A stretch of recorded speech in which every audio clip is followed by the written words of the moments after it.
Good evening. Welcome to Cascade Community Foundation's Q&A live stream series. I'm Justin Swan. Tonight, an often unspoken topic finds its way to an all too familiar place, your local church. Whether you're a resident of Grand Rapids, Michigan, a place widely known for its deep roots in the church, or streaming from an area of the country where one's faith is rarely discussed, the clergy around you have always understood that mental illness is more easily avoided than attempted. A conversation best left to doctors and professionals. But why? After all, there are countless pieces of scripture that share with us God's word on the subject. Psalm 34 and 40, Philippians 4, Jeremiah 29, John 14, each helping believers find the truth, offering solace and hope, a place to hand over one's suffering for relief perhaps only found in faith. Yet still, as one of our guest pastors is about to share, casseroles show up on the doorstep for almost any sickness, but not for depression. Avoiding mental illnesses like depression, anxiety, and even thoughts of suicide aren't necessarily intentional. They're simply misunderstood by many of us, your pastor included.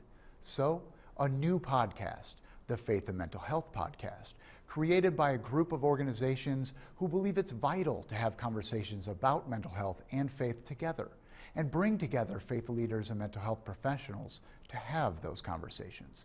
That dialogue begins this evening with the podcast's hosts and one of its founders. Here now is Val Lego. Welcome to the Cascade Community Foundation Q&A live stream series. I'm Val Lego, and today a subject defined by many as the most critical of our time, mental health.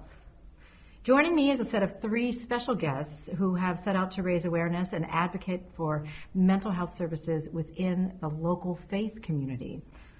And what began in 2019 as an unlikely union between 5 organizations seeking to better equip pastors to discuss mental health with their congregation has become a popular new podcast called the Faith and Mental Health Series.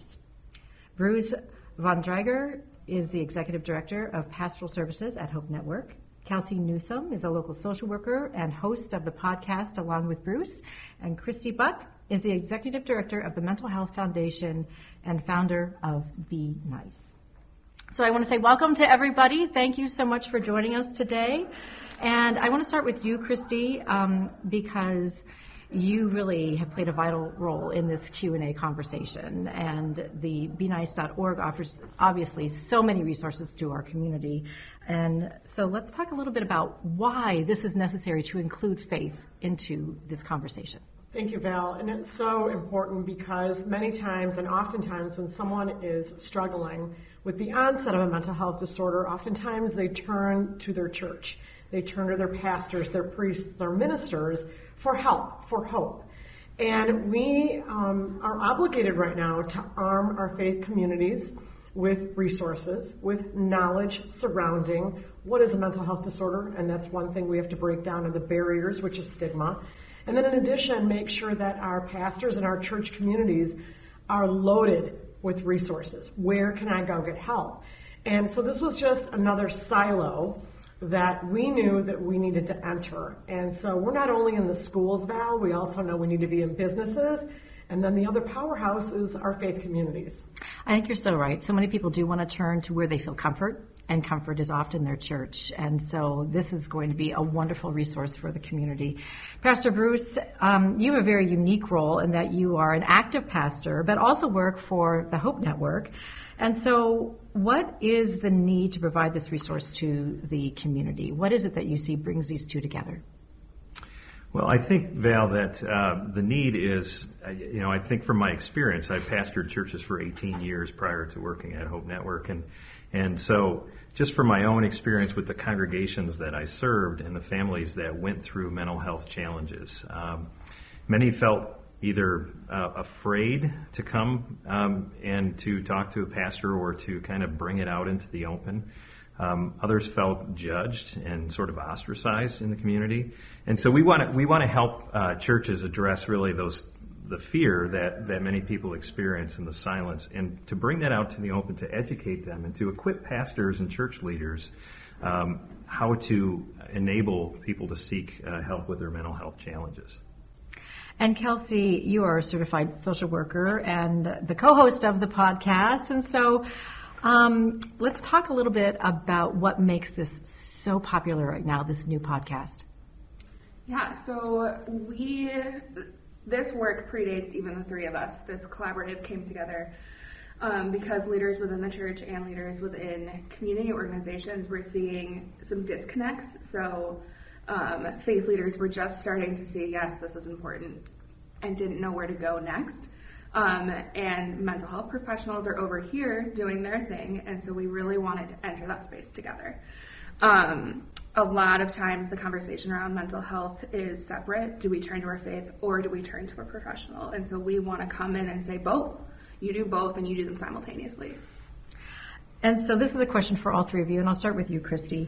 Let's help the viewers and listeners understand where those barriers existed and why there were barriers between the mental health component and churches and finding help. Well, oftentimes stigma starts, especially within church, because often people think you can pray yourself out of certain situations, and the judgment comes along with that, and that you're not praying hard enough. You need to come to church more often. When in fact, oftentimes the opposite is true. Someone who's struggling with depression can't even have the energy to get out of bed, let alone go to church, let alone see the hope in their future.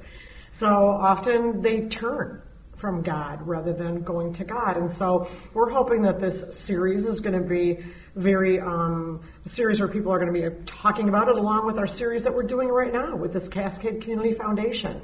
We want people to know where there are resources and that it's okay to talk about mental health and mental illnesses just like we would with physical illnesses.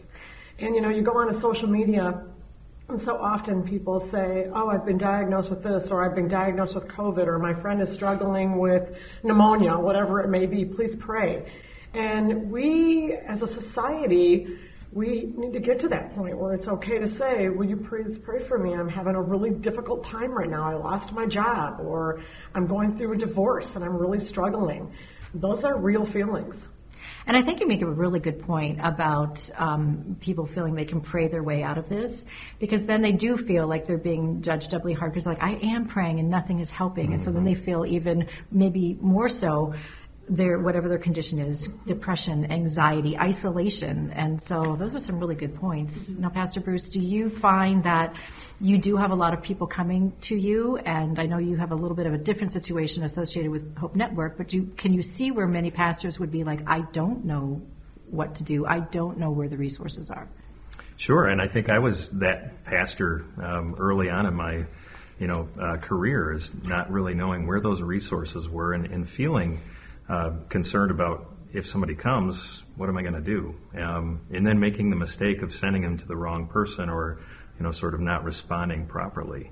So I think that's an important thing for all pastors, is to really get to know resources that are in their community, and to have a list that's ready to go at all times, and to keep it up to date, probably like on an annual basis, so that they are equipped and ready when the need comes. And do you also find, as a pastor, when people did come with you with mental health struggles, that they kind of wanted you to have all the answers? They wanted you to cure them, so to speak. What was that like for you? Yeah, I think often it was kind of what Christy said a moment ago, is they came almost thinking that if I could just pray really hard for them, this would go away, this would be fixed. And so I had to understand my own boundaries and really initially tell them that I'm not a clinician, I'm not trained in that area, but I have these resources and these networks that I've built up, and to trust them that these two can work together. I think the key was always to be compassionate and to be caring and to be supportive, but to just recognize my own limitations in terms of what I could do in helping them with their mental health challenges. And of course, you did take time with them in the beginning, though, right, to sit down and listen. We don't want viewers to think that they're now going to go to their pastor and they're going to say, here's a pamphlet. Right. You are still going to be that mentor for them, to listen, to understand, and then hopefully have the resources. Yes. So, Kelsey, as a social worker, how do you see these two being married? Because you probably do get patients who maybe don't have a religion and they're sort of floundering out there. So how do you guide them towards these resources and this comfort and eventually the social network that might actually give them more support going forward? Yeah, so I think there's a lot of demystifying across the board that has to happen. So, and within social work, we're always talking about self-determination and people selecting for themselves if faith is important to them. What kind of faith is important to you? How is that important? So I think asking those questions kind of changes the conversation a bit. And then, as Bruce and Christy are talking about prayer, I think the way that we enter into those conversations changes. So we're going to say, yes, pray. But what if you prayed for, a qualified psychiatrist? Or you prayed for successful treatment? Prayer doesn't always have to be God magically taking away your problem. It can be pray for the tools to cope with it. And pray for, experience that helps you heal from it long term. Rather than it just disappearing overnight. That is a really good point, and because what it also does is sort of give goals, right? So you maybe can structure some goals around prayer, and it's more tangible, and so therefore they're more apt to seek help and stick with it. So I think that is a really great way to look at things. So Bruce, I want to get back to you. And as a pastor of a church, do you find conflict between medicine and scripture and the role of the church and mental health? I don't. And I think that, there are sometimes that conflict. But between medicine and scripture itself, it's really part of the holistic understanding of a human being, that body, mind, spirit, and how they're all integral to the well-being of a person, to their shalom, if you will, that we were created to have, that total harmonious well-being. And so I think that the medical maybe model is always kind of what Kelsey was just saying, is this goal of just trying to heal somebody. But with some mental health challenges, healing isn't really the goal as much as it is being equipped to understand, as they go through that challenge and they go through that journey, what tools they can have. One of those being scripture to encourage them. And so I think that I don't see there's a conflict. I think we just need to have better conversations with each other and understanding. And much like Kelsey said, with the goal of prayer, maybe incorporating scriptures that can help maybe inspire that prayer. Right. Along with that goal, to get them on a path where they feel, that things are getting a little bit better. Yeah. Sometimes I think the conflict that I've seen probably most often is, so anxiety and depression are probably the two most common mental health challenges that people encounter. And so I would have people who are experiencing some form of anxiety. They're not sure what it is. But it often goes with a lot of worry and concern. And then they read a passage where Jesus says, do not worry. And they come and they feel all this kind of guilt and shame. And we're helping them work through that and understanding what Jesus meant in that particular verse versus, what anxiety looks like and feels like, that those aren't the same thing. And so they don't need to feel that kind of guilt. And maybe it could be, if you have a goal to find the right therapist for you, do not worry, you will find it. And so kind of finding a way to match that scripture with what their prayer goal is, sort of sometimes is just the light bulb they need to move forward. Right. So this can be open to all three of you. Why do you think mental illness has been an avoided topic in the history of the church? I mean, we're probably going back centuries, right? So we don't need to discuss all of that. But, it has existed in the past. And I think, again, what we've been talking about is that the confusion of what a mental illness is. And it truly is a biological condition. And it's not just something that somebody is just imagining is there. I mean, there are true chemicals that are disrupted. And so that's many times at the church we didn't see it that way. So you read, one of the stories in the Bible about demons, and right away you're like, mental illness is full of demons. All right, well, that's where, just like Bruce just said, it's so important to make sure that people are interpreting it correctly, right? And so, again, using these parables, these stories that we have to educate more is a great way to bring about this understanding. And ultimately, this empowerment piece that we're giving folks that are struggling, empowerment to take a hold of this illness and journey with them through it. I think that's a really important point, is making those who are struggling understand that they will eventually have the power to control and to heal and to move forward. And it, much like many other illnesses, it might be something you have to manage, but you can be empowered to manage it. Mm-hmm. And so I think that is a really important point to make. I think it's also important to remember, so take just depression and anxiety alone. The voice of depression and anxiety in your head is going to tell you you're the only one who feels this way, you are too much, you are not enough, it'll never improve, it's not worth talking about. So the thoughts that someone who's experiencing a mental health diagnosis, like the very nature of the diagnosis, might make it nearly impossible to ask for help. So we need to train our leaders to initiate that conversation and to destigmatize from the beginning, like, you are not too much, you are not enough, and you are not the only one. Those are really good points. So, Pastor Bruce, do you see maybe that's a component that pastors can start using when they initiate that conversation when someone comes to them? Definitely. I think historically, too, there's maybe some sociological aspect to it, too, because it wasn't really until the 1980s that in the United States we deinstitutionalized people with mental illnesses.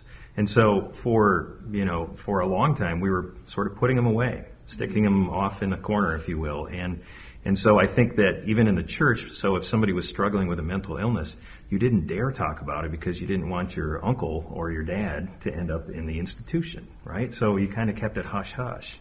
And I think of my own personal experience within my family of somebody who was really struggling with depression, and it had to be a complete secret all the time that we couldn't talk about, couldn't bring it to church. So there was that secretive element to it that just existed far too long, and that's one of the things that goes with the stigma that we need to bring out of the open and talk openly about it. Do you? I'd like for you to talk to me a little bit about Bearing Hope Conference and how it came about. Well, we've been part of a committee, and this, again, like you mentioned, is 5 entities. And we've been putting on some conferences every year, and obviously this year we were challenged with not being able to have an in-person conference like we typically would. And at the conference we would bring different speakers, and I was brought on board to bring the action plan of Be Nice out there.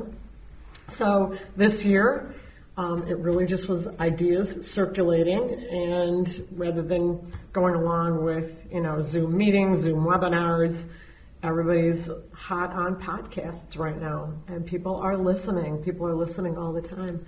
So it really well, and it's very diverse. We were invited, my church, the Orthodox Church, was invited to bring a priest. So it's not just about some of our larger churches, denominations on the west side of Michigan, but it's very compelling. And so I'm really excited for what happened. I was one of the interviewees, and Bruce and Kelsey just did a great job. So it'll be exciting for those to come out. What are some of the topics that you tackle? We try to cover, the first season has 8 episodes, and so we try to cover a variety from kind of starting out with why are we even talking about this, to recognizing some aspects of different, faith traditions and maybe how they've struggled with or how they've handled mental health challenges, and particularly in this most recent context of the pandemic, to an episode specifically about pastors and their own mental health, to challenges with children who are struggling with mental health issues, and families and how they can equip them. Families can be equipped for dealing with that. So our target audience is pastors and faith leaders. And when we say faith leaders, we're talking primarily about Christianity. We would love to see this be a multi-faith effort in the end, but this first season is all Christian-based leaders. And faith leaders being defined as anyone who works for a church or volunteers in any way, leads in their faith in any way. So we don't want it to be pastors only. But Bruce touched on it, but we haven't yet touched on it in our conversation here today. But the mental health of pastors is worth talking about. Pastors are people too, and so the same 1 in 5 statistics applies to pastors.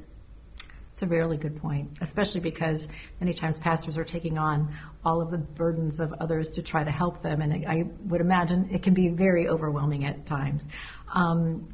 So, Pastor Bruce, do you think, or any of the three of you want to answer this question, do you think in the future, not only just equipping pastors and faith leaders with the tools to give advice and resources to the community, do you think there will be a point where maybe they can start identifying members of the community, their faith-based community, that, like, I haven't seen you in church for a while, give them a call, touch base, reaching out to those who can't reach out for themselves? Do you think that that's another component of it?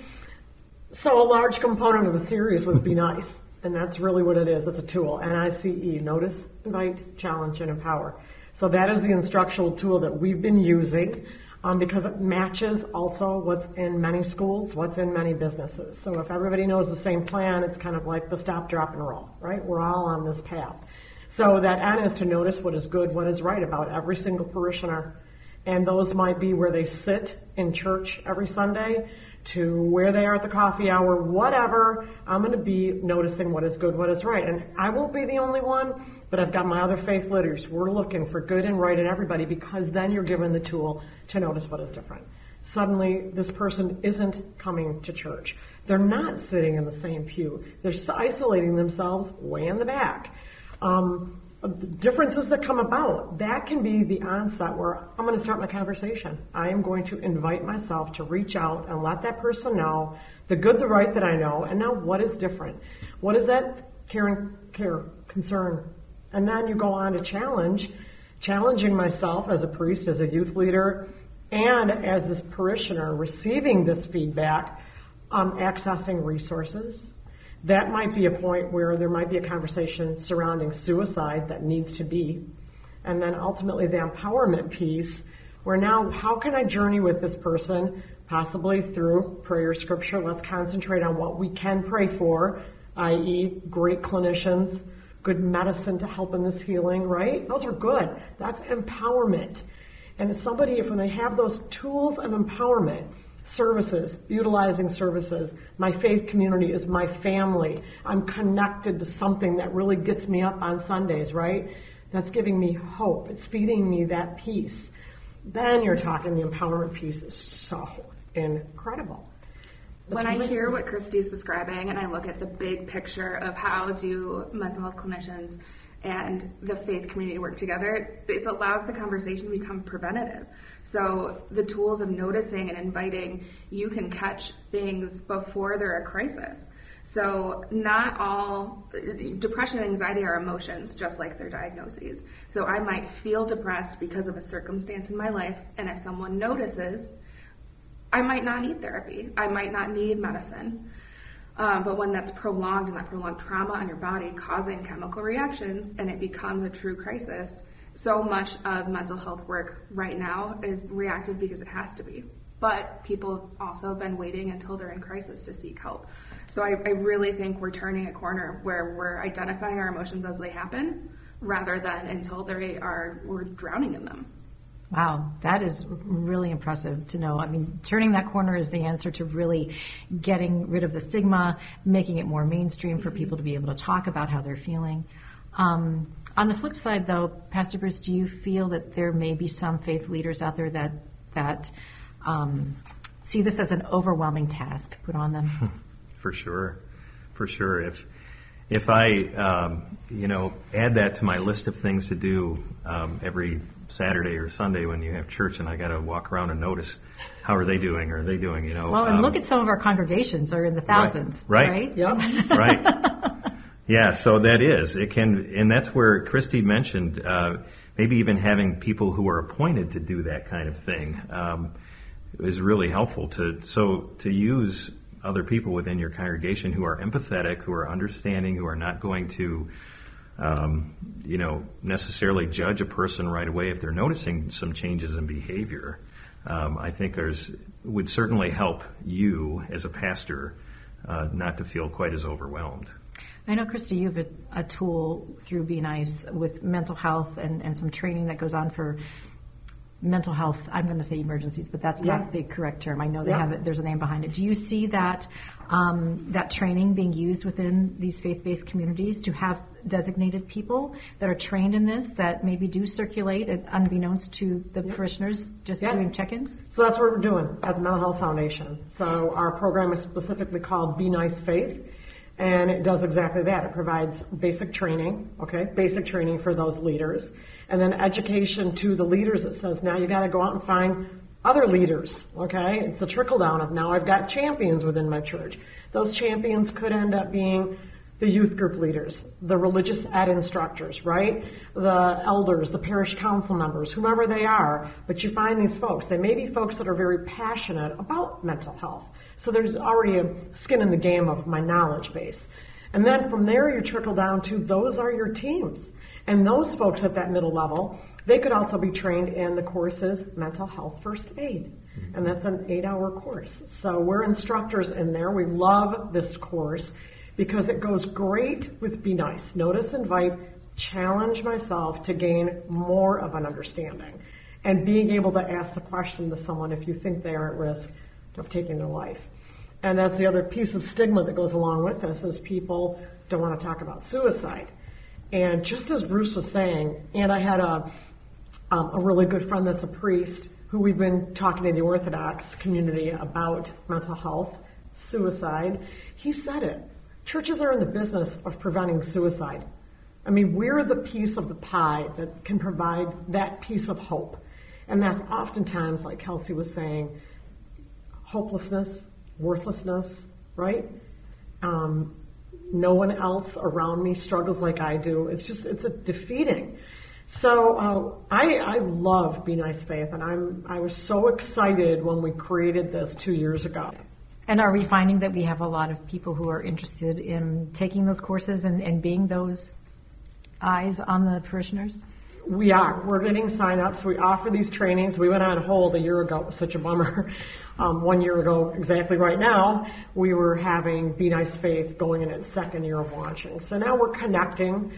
We did a huge project with the urban church community here in Kent County, which was phenomenally awesome. It was so cool. We had a lot of priests, pastors, ministers who were struggling with reconnecting with their communities, because they were put on shutdown. And suddenly, again, you go back to they themselves as community members struggling, right? What's it like to lose the people that come to listen every day? This is my job.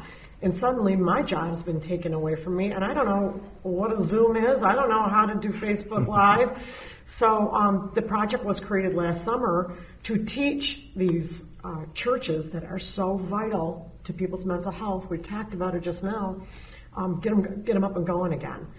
So, a lot of folks aren't tech savvy, and it's become this tech world right now for us.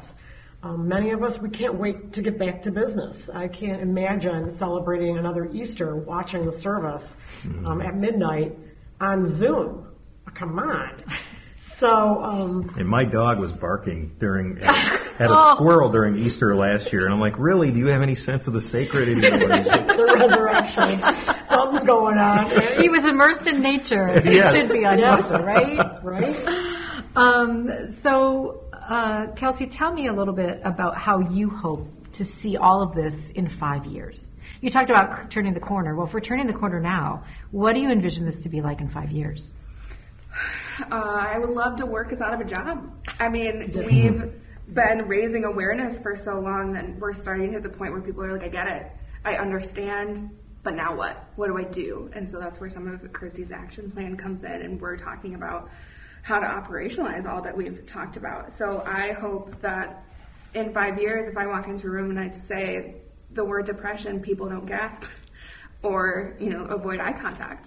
I think that I hope that it's kind of second nature to check in with each other about how we're doing emotionally, just like we would. I mean, we've started to check in about COVID, like how are you doing? Are you staying safe? Like, and how are you feeling? Can we add that into the same conversation? Do you think there's a generational component to this as well? You have your grandparents of a different generation, and then you have the baby boomers, and you have Gen X, and then you have the millennials, and then you have this younger Gen Z, which my stepdaughters are part of, and I see the change in them and the acceptance in them of so many things that have been harder for these other generations. So when you look at the generational component of it, do you see that as something that can either be positive or something that's still you're breaking through those barriers and you don't know if you're going to get to them? Yeah, I think that I definitely see it since we deal with a lot of different populations. So our older generation, obviously they live in this world of, pull yourself up and, you can deal with this. And, that population is 20% of suicides are completed by 65 years and older. So we got a disconnect there, right? And why is that? They have a lot more risk factors. Medical conditions, medications that they're on, losing family members that they love. There's a lot of complexities we could go into in another presentation. And then you go down to, you've got those middle-age group. They hold the highest suicide rate amongst men. They make up that population, 34 to 54 years old. So there is the denial of thoughts, feelings that I can get over this because these are the expectations that this older generation has of us. I've been taught that. So great. And then you go down to these, the 30 below to 20-something. They're in touch with these feelings. They have heard the term depression, anxiety, but it's still, where do I go get the help is often the question. And I got a phone call the other day, and it's like, I hear there's waiting lists for clinicians, and you can't get into a therapist. Well, that's not totally true. There may be waits for hospitalizations, but someone might not need hospitalization. And also, I can't get in to see a psychiatrist, and oftentimes, maybe they don't need medication right off the get-go. Maybe it's really good talking. Talk therapy is so key. I'm a believer in it, right? And that goes along with good medication. So that, and then the younger, there's still a rate of suicide amongst teens, and oftentimes that has to do with impulsivity, all right? Like, I lost this, I just want to kill myself. I can't do this, all right? This is their thinking because their brain has not developed totally, and that impulsivity part is the last part to come along. So that's where this education, now we got to go back to the 40s and the 50-year-olds and the grandparents and have them get that this is what's going on with kids, all right? So no one is immune from this illness, no one. And, there's risk factors all over. I might think that I don't have any risk factors, but we all have one or two.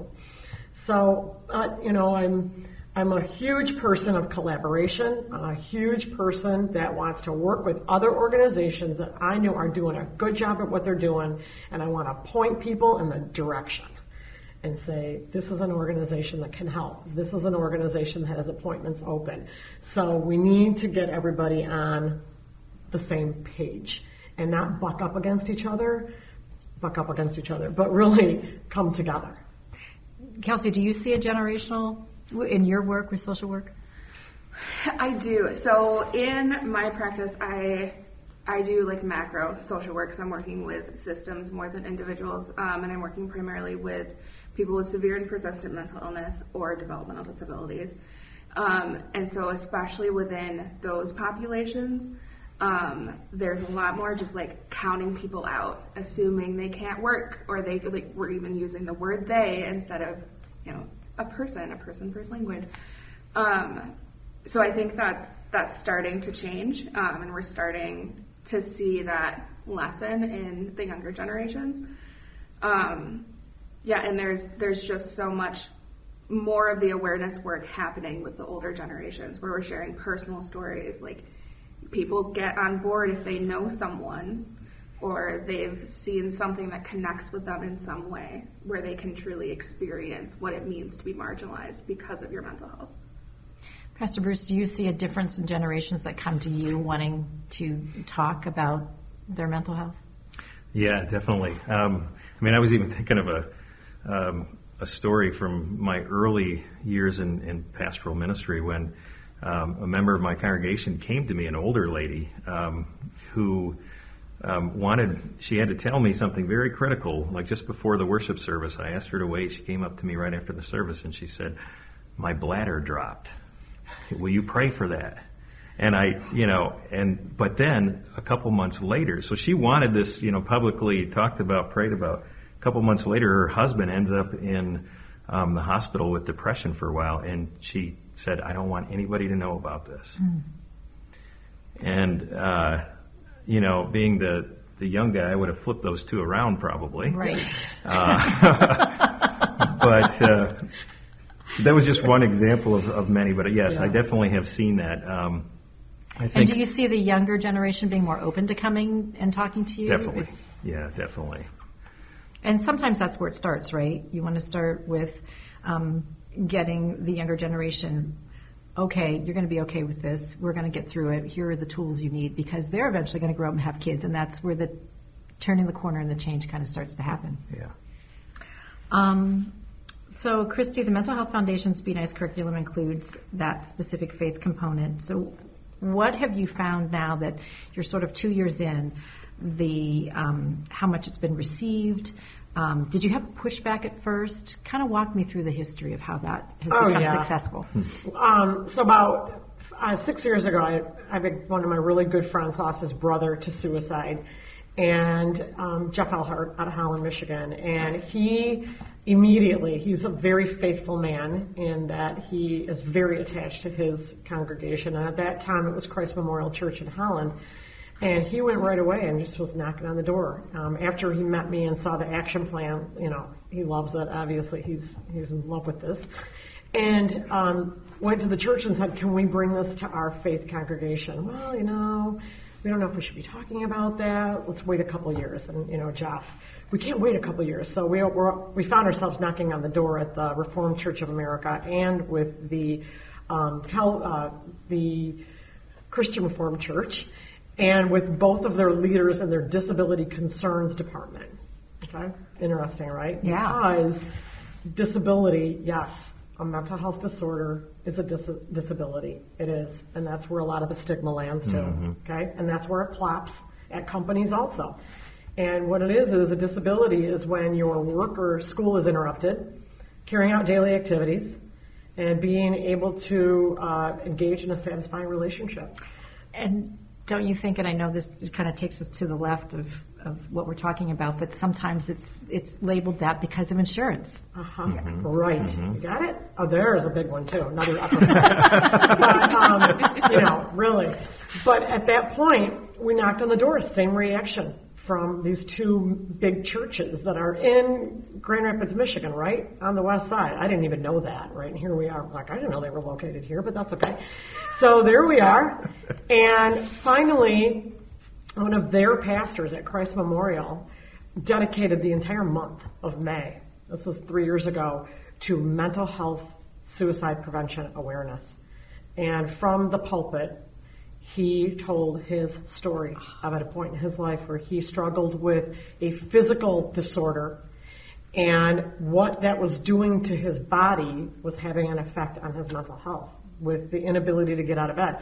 So powerful. And that was the whole month of May. And the turnaround came.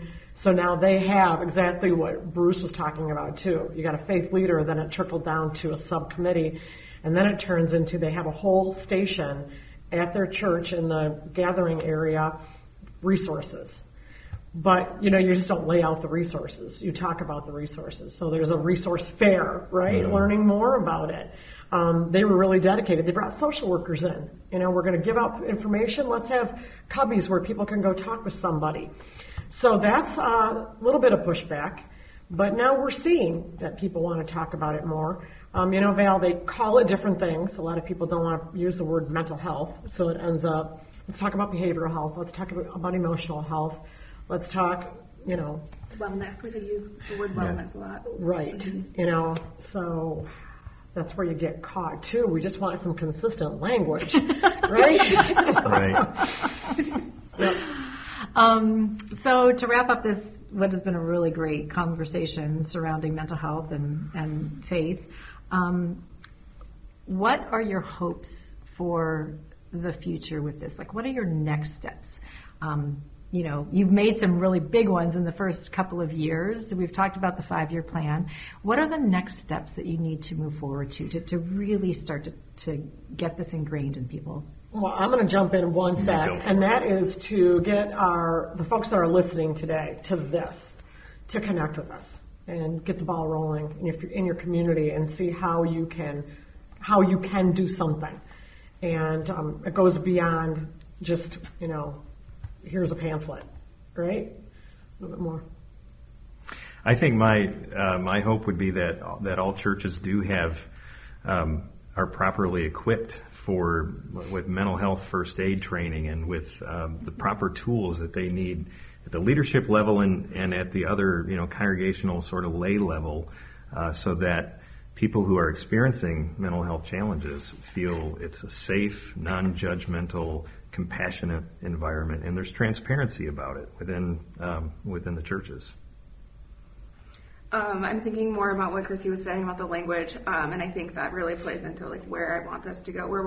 Can we all speak the same language? Sure, we might have different spins, different slang that we're using or accents, but at least speak the same language when it comes to mental health.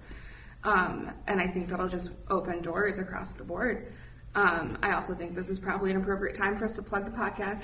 Yep. So the title is the Faith and Mental Health Podcast. So streaming anywhere that podcasts are streaming. And we'd love for people to listen, but we'd also love for people to engage with us and tell us what they want, what they need, how we can help, how they can be a part of the conversation. We don't at all want to be, the experts over here in a silo. We want to work with people and bring in other voices who have something to say about this. Well, thank you all. This has been an enlightening conversation. I've enjoyed it immensely. And, of course, as you mentioned, you can listen to this again and again wherever the podcast is streaming that you've chosen. And so thank you so much for joining us for the Cascade Community Foundation's Q&A live stream series. The next time you're on a Zoom call with 5 people or more, keep in mind that one of those individuals will likely experience a mental health episode this year. In our community, happening right now, 1 in 5 people suffer from some form of mental illness. So we're taking action across Kent County to ensure resources are being provided to those who need it most. Depression, anxiety, loneliness, and thoughts of suicide aren't determined by where you live or how successful you are. So this is a county-wide effort. And when it comes to your mental health, your spouses, your parents, your children, now is not the time to wait. Now is the time to act. If you or someone you know are experiencing a change in mental behavior, please use the resources provided at the bottom of the screen. Act. You'll be happy you did.